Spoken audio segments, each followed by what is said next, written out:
आजकल हम AI based humanoid robots की बात तो बहुत करते हैं, लेकिन क्या सचमुच ये पॉसिबल है कि कोई एआई बेस्ड ह्यूमनॉइड रोबोट इस बुद्धिमत्ता वाला हो जाए कि वो भविष्य में हमारा प्राइम मिनिस्टर या प्रेसिडेंट बन सके?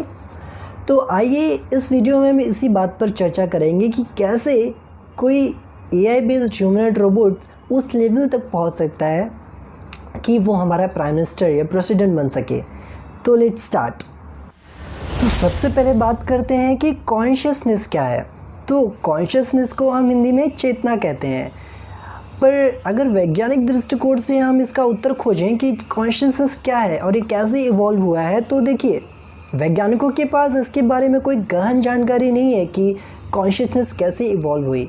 अगर उनके पास इस बारे में कुछ है भी तो वो मात्र थियरी है, और उनमें से जो फेमस थियरी है उनमें से बायोलॉजिस्ट का मानना है कि जब इवोल्यूशन के दौरान हमारे दिमाग के न्यूरोनल सर्किट्स यानी न्यूरॉन्स को कैरी करने वाले सर्किट्स एक पर्टिकुलर कॉम्प्लेक्सिटी पर पहुंच जाते हैं, तब जाकर कॉन्शियसनेस का उदय होता है। देखिए मैं आपको एक एग्जाम्पल से इस बात को समझाने की कोशिश करता हूँ। जैसे कि पुराने जो हमारे कीपैड वाले फ़ोन होते थे वो बिल्कुल भी स्मार्ट नहीं हुआ करते थे, ना तो वो इंटरनेट पर चल सकते थे, ना तो हम उस पर वीडियो कॉल कर सकते थे। लेकिन आजकल के जो डिवाइस आ रहे हैं, आजकल के जो स्मार्टफोन्स हैं, वो उन पुराने फ़ोन के मुताबिक काफ़ी ज़्यादा स्मार्ट है, और ये पॉसिबल हो सका है उनके कॉम्प्लेक्स सर्किटरी, कॉम्प्लेक्स हार्डवेयर के कारण और कॉम्प्लेक्स सॉफ्टवेयर के कारण। और वैज्ञानिक जो है वो हमारे न्यूरॉन सिस्टम को कंप्यूटर के हार्डवेयर से और हमारे माइंड को कंप्यूटर के सॉफ्टवेयर से कंपेयर करते हैं। तो इसका मतलब ये है कि अगर एक दिन ये मशीन्स इस तरह से अपने सर्किटरी को कॉम्प्लेक्स बना लें कि उनके अंदर इतनी कॉम्प्लेक्सिटी आ जाए, सफिशिएंट कॉम्प्लेक्सिटी आ जाए, तो उनके अंदर भी कॉन्शियसनेस का जो उदय है वो हो सकता है। और उनके अंदर कॉन्शियसनेस का उदय हो गया तो वो भी चीज़ों को महसूस कर पाएंगे, चीज़ों को समझ पाएंगे। और देखिए आजकल जो एआई रिसर्चर्स हैं उनमें से कुछ ने ये दावा भी किया है कि वो आने वाले समय में ऐसे रोबोटिक कंप्यूटर ज़रूर बना लेंगे जिसमें कि फीलिंग्स होंगी, जो प्यार और नफ़रत और सफलता या निराशा को महसूस कर पाएंगे, एक्सपीरियंस कर पाएंगे। तो अब बात करते हैं कि जो ह्यूमंस की कॉन्शियसनेस है उसका विकास कैसे हुआ। तो जो हमारी कॉन्शियसनेस लेवल अभी है ये करोड़ों अरबों वर्षों के एवोल्यूशन का फल है, ये करोड़ों अरबों वर्षों के विकास का फल है कि आज ये हमारे पास इस तरह की कॉन्शियसनेस लेवल है। देखिए शुरुआत में हमारे पास इस तरह की कॉन्शियसनेस नहीं हुआ करती थी, तब हम केवल अपने भरण पोषण और सर्वाइवल के बारे में ही सोच सकते थे। लेकिन आज की जो हमारी कॉन्शियसनेस लेवल है ये हमें कैसे मिली? ये हमें तब मिली जब हमारा संपर्क पर्यावरण के साथ ज़्यादा से ज़्यादा बढ़ता गया, और उसी दौरान हमने नई नई चीज़ें सीखी। उसी के कारण हमारे कॉन्शियसनेस का लेवल आज के लेवल के बराबर हो सका है।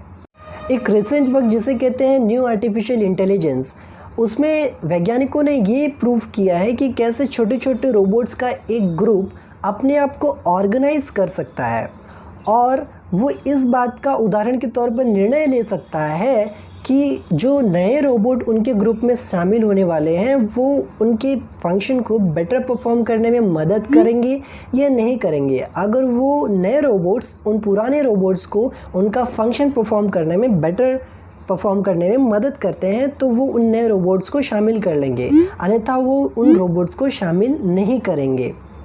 आज के जो एडवांस रोबोट्स भी हैं तो उनमें जो कॉन्शियसनेस लेवल है वो एक इंसेक्ट के बराबर है, एक कीड़े मकोड़े के बराबर की कॉन्शियसनेस लेवल उनमें है अगर मनुष्य से कंपेयर किया जाए तो। और रिसर्चर्स का ये मानना है कि वे उस लेवल को कुछ ही सालों में डॉग के कॉन्शियसनेस लेवल तक ले जाने में कामयाब हो जाएंगी। डॉग के लेवल की भी कॉन्शियसनेस मशीन्स में आ जाती है तो भी वो प्रिमिटिव कॉन्शियसनेस ही होगी, मतलब कि जो मनुष्य की जो शुरुआती कॉन्शियसनेस का लेवल था उसे प्रिमिटिव कॉन्शियसनेस कहते हैं। लेकिन आज का जो हमारा कॉन्शियसनेस लेवल है उसे कहते हैं रिफ्लेक्सिव कॉन्शियसनेस। और रिफ्लेक्सिव कॉन्शियसनेस का यहाँ मतलब है कि हम आत्म परीक्षण करने की क्षमता रखते हैं। हम अपने आप से ऐसे सवाल पूछ सकते हैं कि जैसे हमारा जन्म क्यों हुआ है और हमारा मरने के बाद क्या होता है, और कुछ ऐसे सवाल हम अपने आप से कर सकते हैं। अब बात करते हैं कि क्या पॉसिबिलिटी है कि कोई super AI humanoid robot future में हमारा प्राइम मिनिस्टर या प्रेसिडेंट बन सकता है। तो देखिए, अभी किसी भी रोबोट को, अगर किसी भी व्यक्ति को किसी देश का प्राइम मिनिस्टर या प्रेसिडेंट बनना है तो उसे सबसे पहले उस देश का नागरिक होना चाहिए। और इसकी शुरुआत सन 2017 में सोफिया नाम के रोबोट से हो चुकी है। जी हाँ, सऊदी अरेबिया ने 2017 में सोफिया नाम के रोबोट को अपने देश की नागरिकता दे दी थी।